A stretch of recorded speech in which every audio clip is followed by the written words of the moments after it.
Hey, what's up, everybody? It's Purple Stream Live Sports, and I'm back here for another NBA video. So this is some more news that I really came across earlier today. The Pelicans have officially started listening to more offers on Anthony Davis. So he of course requested a trade the deadline earlier this year, like what's 10 days before the deadline.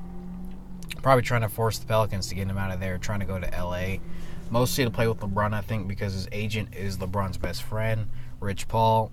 So, but one thing I did hear is that they're still not going to listen to offers from the Lakers because of the grudge that the owner for the Pelicans holds against them, which is, I understand that because, they were trying to take your star. I understand that, but to me, if it's a team with the best offer, you got to take it. And the Lakers can't offer you some good pieces like a Ben Ingram, a Kyle Kuzma, Alonzo Ball, even though if it's me, I probably want to keep Alonzo Ball and Kyle Kuzma because those are some pretty good pieces that I would keep around LeBron, especially Kyle Kuzma because his ability to score.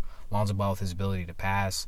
He's actually an excellent defender in my opinion, especially help side, one-on-one defense because of his length, his size. Just an excellent all-around defender. I really enjoy watching him play defense. So there's that. And then for Anthony Davis, to me, it's about the best situation for him possible. And I don't know if it depends on where he is because he might leave in free agency and then he's going to be leaving more money on the table. So he's already leaving money on the table by leaving the Pelicans if he actually goes through with the trade request, which I believe he will. So it's about the best situation possible.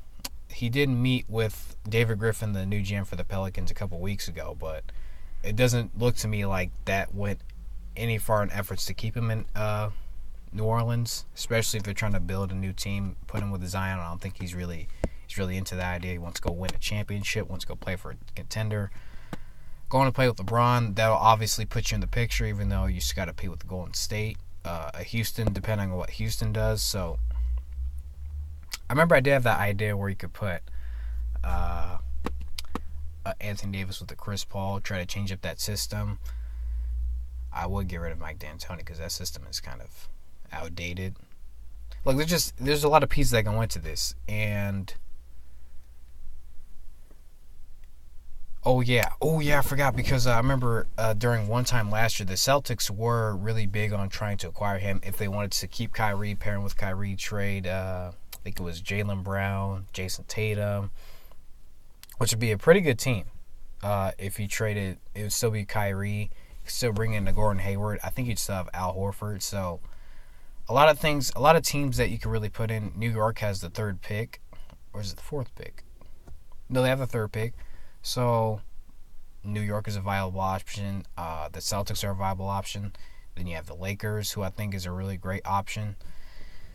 So does this really make any waves in the league? I don't think so.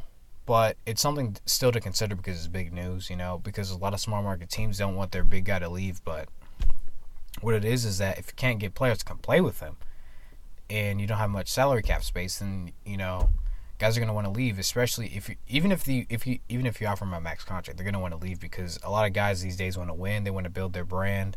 New Orleans is not a big market, so there's not much he can do to build his brand. So there's that as well. So, but that's going to do it for this news today. I want to thank you guys for listening to this video. This is my take on the Anthony Davis trade situation. At first, I didn't like it because I didn't